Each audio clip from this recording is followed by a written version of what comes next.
माता लक्ष्मी कहती हैं, घर की ये 5 चीजें कभी दूसरों को नहीं देनी चाहिए। आज हम आपको माता लक्ष्मी की एक प्राचीन कथा सुनाने जा रहे हैं। इस कथा के माध्यम से आपको पता चल जाएगा कि एक स्त्री को अपने घर की कौन सी चीजें दूसरों को नहीं देनी चाहिए। जो भी स्त्री यह चीजें दूसरों को दे देती है, मां लक्ष्मी उसके घर को छोड़कर चली जाती है। इसीलिए दोस्तों, आप इस कथा को पूरा जरूर सुने, क्योंकि आधा अधूरा ज्ञान घातक होता है। जो भी इस कथा को पूरा सुनता है, मां लक्ष्मी उसकी झोली खुशियों से भर देती है। तो चलिए बिना देरी किए आपको वह प्राचीन कथा सुनाते हैं। दोस्तों, पूर्व काल की बात है। मध्य देश में एक अत्यंत शोभायमान नगरी थी। उस नगरी में एक सुकन्या नाम की स्त्री अपने पति और सास ससुर के साथ निवास करती थी। सुकन्या एक पतिव्रता नारी थी, जो सत्य धर्म का पालन करने में तत्पर और गृह कार्य में दक्ष थी। सुकन्या का स्वभाव अत्यंत दयालु था। वह सदैव दूसरों की सहायता किया करती थी। सुकन्या का पति संजय एक वैश्य था। उसकी अनाज की एक दुकान थी। वह बाजार में लोगों की जरूरत की चीजें बेचा करता था। सुकन्या अपने पति से बहुत अधिक प्रेम करती थी। वह अपने पति को ही परमेश्वर मानकर उसकी सेवा करती थी।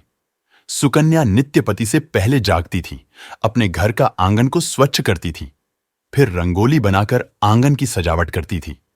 उसके बाद वह अपने घर को स्वच्छ करती, फिर स्नान आदि कार्य संपन्न करके वह तुलसी को जल देती थी और देवी देवताओं का पूजन करती थी।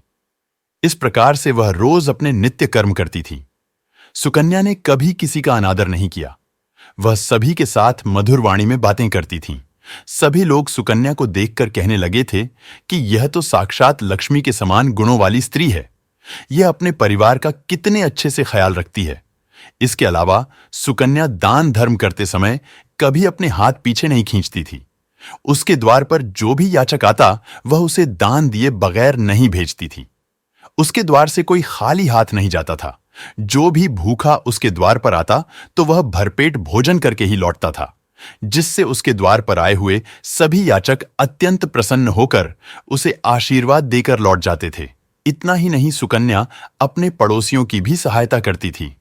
उसके पड़ोस में जो भी गरीब और दुखी लोग रहते थे, उन्हें भी वह नित्य भोजन दिया करती थी। पड़ोसियों को जो जो चीजें लगती, सुकन्या बिना विचार किए ही दे दिया करती थी, जिस कारण से सुकन्या के पड़ोसी भी उसका बहुत अधिक सम्मान करते थे। वे कहते थे, अहो, यह सुकन्या तो साक्षात देवी है। देवी, साक्षात मां अन्नपूर्णा ने ही सुकन्या के रूप में जन्म लिया है। लोग जब भी सुकन्या की प्रशंसा करते, तो वे सभी उसके विषय में अच्छी बातें ही कहते। लेकिन लोगों की बातें सुनकर भी सुकन्या ने कभी घमंड नहीं किया। वह उन सभी से आदर और सम्मान से ही बातें किया करती थी। फिर एक दिन की बात है, सुकन्या की एक पड़ोसन उसके घर पर आती है। सुकन्या उसका स्वागत करती है और बड़े प्रेम से उसे कहती है, हे बहन, हमारे घर में तुम्हारा स्वागत है। आज किस कारण से तुम्हारा मेरे घर पर आगमन हुआ है? यदि कोई वस्तु चाहिए तो मुझसे मांग लो, मैं तुम्हारी अवश्य मदद करूंगी। सुकन्या की पड़ोसन कहती हैं, हे सुकन्या बहन, आज मेरे घर पर बहुत से रिश्तेदार आए हैं। उनके लिए मैं भोजन बना रही हूं। इसीलिए मैं तुम्हारे पास रोटी बनाने के लिए चकला बेलन और तवा मांगने आई हूं। यदि तुम कुछ समय के लिए मुझे चकला बेलन और तवा दे दोगी तो बड़ी कृपा होगी। मैं काम हो जाने के बाद तुम्हें जल्दी ही लौटा दूंगी। सुकन्या कहती है, हे बहन, इसमें क्या बड़ी बात है? अभी मुझे चकला बेलन की आवश्यकता नहीं है, इसीलिए तुम मेरा चकला बेलन और तवा ले जा सकती हो। रुको, मैं अभी तुम्हें लाकर देती हूं। फिर सुकन्या रसोई घर में जाती है और रसोई घर से चकला बेलन और तवा लाकर उस पड़ोसन को देती है। तब पड़ोसन कहती है, हे बहन, तुम्हारा बहुत बहुत धन्यवाद। आज तुमने मेरा काम सफल कर दिया। मैं अपने मेहमानों को भोजन कराकर तुम्हारा चकला बेलन जल्दी से लौटा देती हूं। सुकन्या कहती है, हे बहन, चिंता की कोई बात नहीं है। जब तुम्हारा कार्य पूर्ण हो जाएगा तब तुम मुझे लौटा देना। फिर वह पड़ोसन सुकन्या का चकला बेलन और तवा लेकर चली जाती है। कुछ समय बाद अन्य एक स्त्री सुकन्या के घर पर आती है। सुकन्या उसका भी प्रेम से स्वागत करती है और पूछती है, पधारो बहन, आज तुम्हें मुझसे क्या काम है? संकोच न करो और बताओ तुम्हें मुझसे क्या चाहिए। मैं तुम्हारी मदद जरूर करूंगी। तब वह स्त्री कहती है, हे बहन, मेरे घर में बहुत गंदगी हो गई है। और मेरे घर को साफ करने के लिए मेरे पास कुछ भी नहीं है। इसीलिए मैं तुम्हारे पास झाड़ू मांगने के लिए आई हूं। यदि तुम्हें कोई समस्या न हो तो कृपा करके मुझे अपने घर की झाड़ू दे दो। मैं अपना घर साफ करके तुम्हें झाड़ू लौटा दूंगी। सुकन्या बिना विचार किए ही कहती है, हे बहन, बस झाड़ू ही तो है, इसमें क्या समस्या हो सकती है? तुम रुको अभी, मैं तुम्हें अपने घर की झाड़ू लाकर देती हूं। इतना कहकर सुकन्या घर के अंदर जाती है और झाड़ू लेकर आती है और उस स्त्री को दे देती है। वह स्त्री सुकन्या के घर की झाड़ू लेकर चली जाती है। फिर कुछ देर बाद अन्य एक स्त्री सुकन्या उसके घर पर आती है। सुकन्या उसका भी बड़े प्रेम से स्वागत करती है। सुकन्या कहती है, पधारो बहन, क्या बात है? आज मेरे घर पर किस कारण से आना हुआ? तुम्हें जो कुछ भी चाहिए निसंकोच होकर कहो, मैं तुम्हारी सहायता करने का प्रयास अवश्य करूंगी। तब वह स्त्री कहती है, हे सुकन्या बहन, तुम बड़ी दयालु हो। मैंने तुम्हारे बारे में बहुत सुना है और तुम सभी की मदद करती रहती हो। इसीलिए मैं तुम्हारे पास एक छोटी सी मदद मांगने के लिए आई हूं। सुकन्या कहती हैं, हे बहन, संकोच न करो, तुम्हें जो कुछ भी चाहिए मांग लो। यदि मेरे बस में होगा तो मैं मना नहीं करूंगी, मैं तुम्हारी सहायता अवश्य करूंगी। तब वह स्त्री कहती है, हे सुकन्या बहन, आज मेरी बेटी को देखने के लिए लड़के वाले आ रहे हैं, इसलिए मैं चिंता में हूं। मेरे पास पहनने के लिए एक भी गहना नहीं है, तो मैं अपनी बेटी को क्या दूं? उसके पास पहनने के लिए अच्छे वस्त्र भी नहीं है, इसलिए कृपा करके मुझे आप थोड़े गहने और वस्त्र उधार में दे दीजिए। केवल एक दिन के लिए जब लड़के वाले देखकर चले जाएंगे तो मैं तुम्हारे गहने लौटा दूंगी। उस पड़ोसन की बात सुनकर सुकन्या कहती है, बस इतनी सी बात? हे बहन, तुम चिंता मत करो, तुम्हारी पुत्री मेरी छोटी बहन के जैसी है, उसकी सहायता मैं अवश्य करूंगी। मैं अभी तुम्हें मेरे गहने और साड़ी देती हूं, जिसे पहनकर तुम्हारी पुत्री राजकुमारी लगेगी। फिर सुकन्या अंदर जाती है, गहने और साड़ी लेकर आती है और उस पड़ोसन को दे देती है। वह पड़ोसन प्रसन्न होकर सुकन्या के गहने और साड़ी लेकर चली जाती है। फिर शाम हो जाती है और अन्य एक पड़ोसन सुकन्या के घर पर आती है। सुकन्या उसका भी बड़े प्रेम से स्वागत करती है और कहती है, पधारो बहन, आज किस कारण से मेरे घर पर आना हुआ? बताओ, मैं तुम्हारी किस प्रकार से सहायता कर सकती हूं? तुम्हें जो कुछ चाहिए निसंकोच होकर कहो, मैं तुम्हारी मदद जरूर करूंगी। वह पड़ोसन कहती है, हे सुकन्या बहन, तुम बड़ी दयालु हो और तुम सभी की मदद करती हो, इसीलिए मैं तुम्हारे पास आई हूं। मेरा बच्चा भूखा है और उसे पिलाने के लिए दूध नहीं है, इसीलिए मैं तुम्हारे पास दूध मांगने के लिए आई थी। अगर थोड़ा सा दूध मिल जाता तो बड़ी कृपा होती। सुकन्या कहती है, अरे बहन, इसमें कौन सी बड़ी बात है? लो, अभी मैं तुम्हें दूध दे देती हूं। सुकन्या रसोई घर में जाती है और थोड़ा सा दूध लेकर आती है और उस पड़ोसन को दे देती है। वह पड़ोसन प्रसन्नता से उस दूध को लेकर चली जाती है। इस प्रकार से सुकन्या अपने सभी पड़ोसियों की मदद कर देती है और प्रसन्न होकर घर का काम करने में लग जाती है। फिर रात होते ही उसका पति घर पर लौट आता है। सुकन्या अपने पति को प्रणाम करती है और उसकी खूब सेवा करती है। रात को दोनों पति पत्नी आनंद से सो जाते हैं। फिर दूसरे दिन वो जागते हैं तो उन्हें एक बहुत ही बुरी खबर कानों पर पड़ती है।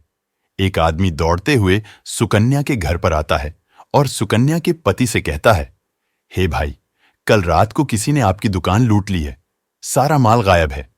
सुकन्या का पति एकदम से घबरा जाता है और दौड़ते हुए अपने दुकान पर जाता है तो देखता है उसका सारा माल किसी ने लूट लिया है। वह देखता है कि उसके दुकान में रखा हुआ सारा धन भी चोरी हो चुका है। वह दुखी और निराश होकर घर पर लौटता है और सुकन्या को सारी बात बताता है, जिसे सुनकर सुकन्या बहुत दुखी हो जाती है। सुकन्या कहती है, आप चिंता न कीजिए जी, हमारे घर में अभी बहुत सारा धन रखा हुआ है, जिससे आप फिर से व्यापार शुरू कर सकते हैं। फिर सुकन्या अपने घर की तिजोरी में देखती है तो वह भी पूरी तरह खाली दिखाई देती है। उसके अंदर का भी सारा माल अब चोरी हो चुका था।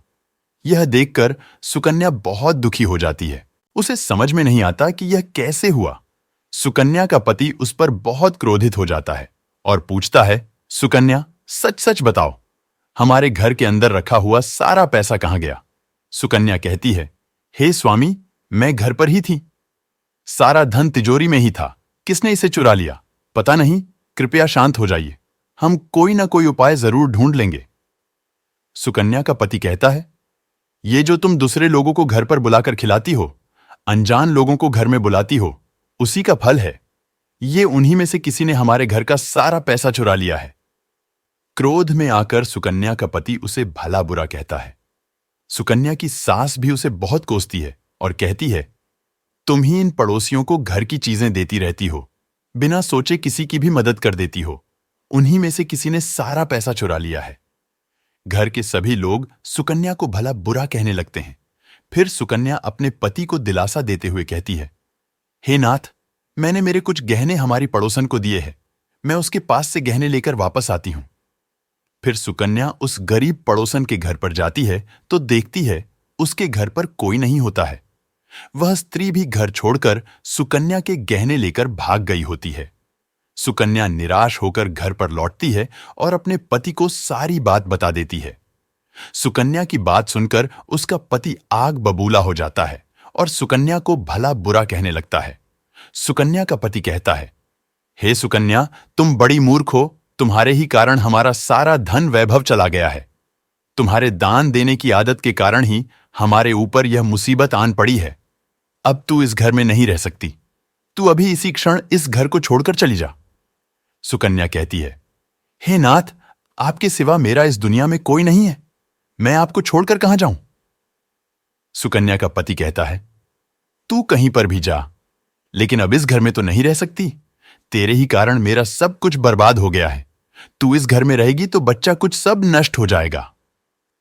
सुकन्या अपने पति को हाथ जोड़कर विनती करने लगती है, हे स्वामी, ऐसा न कहिए, मैंने कोई अपराध नहीं किया है। आपके बगैर मैं जीवित नहीं रह सकती। मुद्दासी को आप घर से मत निकालिए। लेकिन सुकन्या का पति उसकी एक नहीं सुनता है और उसे अपने घर से धक्के मारकर निकाल देता है और कहता है, अब तुम इस घर से चली जाओ और लौटकर मत आना चाहे तो किसी नदी में कूदकर अपनी जान दे दे, लेकिन अब तू इस घर में मेरे साथ नहीं रह सकती। फिर सुकन्या दुखी होकर रोते हुए अपने पति के घर को छोड़कर चली जाती है। चलते चलते सुकन्या माता लक्ष्मी के मंदिर में जाती है और मां लक्ष्मी से प्रार्थना करते हुए कहती है, हे मां, मैंने ऐसा कौन सा पाप किया है जो मेरी ऐसी दशा हुई है। हे मां लक्ष्मी, मैं तो नित्य आपकी पूजा करती थी, फिर भी आपने मेरा घर क्यों छोड़ा? कृपया मुझे बताओ मां, मैंने ऐसा कौन सा अपराध किया जो आप मुझसे रूठ गई हो। फिर सुकन्या वहीं पर बैठकर सोचने लगती है, यदि मेरे पति मेरा स्वीकार नहीं करेंगे तो मैं जीवित रहकर क्या करूं? यदि मेरे ही कारण मेरे पति की दुर्दशा हुई है तो मुझे जीवित रहने का कोई अधिकार नहीं है। इतना सोचकर सुकन्या अपने प्राण देने के लिए नदी की तरफ जाने लगती है। नदी के पास जाकर सुकन्या माता लक्ष्मी से प्रार्थना करती है, हे मां लक्ष्मी, अब मैं अपने प्राण देने जा रही हूं। यदि मेरे द्वारा तुम्हारी पूजा में कोई कमी रह गई हो तो मुझे माफ करो। मैं अपने पति के बगैर जीवित नहीं रह सकती, इसीलिए अब मैं इस नदी में कूदकर अपने प्राण दे दूंगी। इतना कहकर सुकन्या नदी में कूदने ही वाली होती है कि साक्षात मां लक्ष्मी उस स्थान पर प्रकट हो जाती है। मां लक्ष्मी सुकन्या से कहती है, रुक जाओ सुकन्या, रुक जाओ पुत्री, तुम यह क्या कर रही हो? सुकन्या आंखें खोलकर देखती है कि साक्षात मां लक्ष्मी उसके सामने खड़ी है। मां लक्ष्मी के दर्शन करके सुकन्या बहुत प्रसन्न हो जाती है और मां को बारंबार नमस्कार करते हुए कहती है, हे मां लक्ष्मी, मुझे क्षमा करो, मैं बहुत बड़ा पाप करने जा रही थी। देवी लक्ष्मी कहती है, हे सुकन्या, मनुष्य को स्वयं अपने प्राण नहीं लेने चाहिए। यह महापाप है। ईश्वर ने जो शरीर प्रदान किया है उसे ऐसे नष्ट नहीं करना चाहिए। सुकन्या कहती है, हे मां, मैं विवश हूं। मेरे पति ने मेरा त्याग किया है और स्त्री को अपने पति को छोड़कर नहीं रहना चाहिए। मैं अपने पति को छोड़कर जीवित नहीं रह सकती, इसी कारण से अपने प्राण देने जा रही हूं। देवी लक्ष्मी कहती हैं, हे सुकन्या, मैं सब कुछ जानती हूं और यह भी जानती हूं कि तुम्हारे पति ने तुम्हारा त्याग क्यों किया है। यह सब तुम्हारी ही भूल के कारण हुआ है। तुमने अनजाने में कुछ ऐसी चीजों का दान किया था जिस कारण से मुझे तुम्हारा घर छोड़कर जाना पड़ा। जो भी स्त्री अपने घर के इन चीजों को दूसरों को दे देती है, उनके घर में मेरा वास नहीं होता है। मैं उन वस्तुओं के साथ ही उनका घर छोड़कर चली जाती हूं। तब सुकन्या कहती है, हे मां, ऐसी वह कौन सी वस्तुएं हैं, कृपया आप मुझे बताइए। मैंने कौन सी वस्तुओं का दान किया जिस कारण से आपने मेरे घर का त्याग किया है? देवी लक्ष्मी कहती है, हे पुत्री, अब तुम ध्यान से सुनो। मैं तुम्हें उन चीजों के बारे में बताती हूं जो किसी भी स्त्री को दूसरों को नहीं देनी चाहिए। इन चीजों का दान करने पर मैं उस घर को छोड़कर चली जाती हूं। हे सुकन्या, सबसे पहली वस्तु है चकला बेलन और तवा। किसी भी स्त्री को अपने घर का चकला बेलन और तवा कभी दूसरों को नहीं देना चाहिए। रसोई घर में इन वस्तुओं का महत्व सबसे अधिक होता है।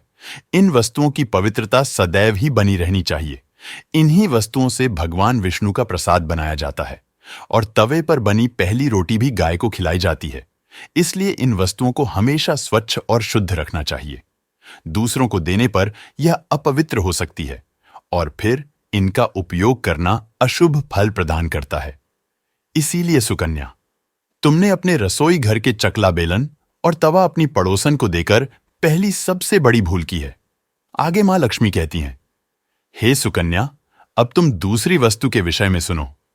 तुमने अपनी पड़ोसन को अपने घर में रखी हुई झाड़ू ही दे दी। जिस वस्तु में मेरा सदैव वास होता है, जो वस्तु मुझे सबसे अधिक प्रिय है, तुमने उसे ही दूसरे को दे दिया, तो फिर मैं तुम्हारे घर में कैसे ठहरती?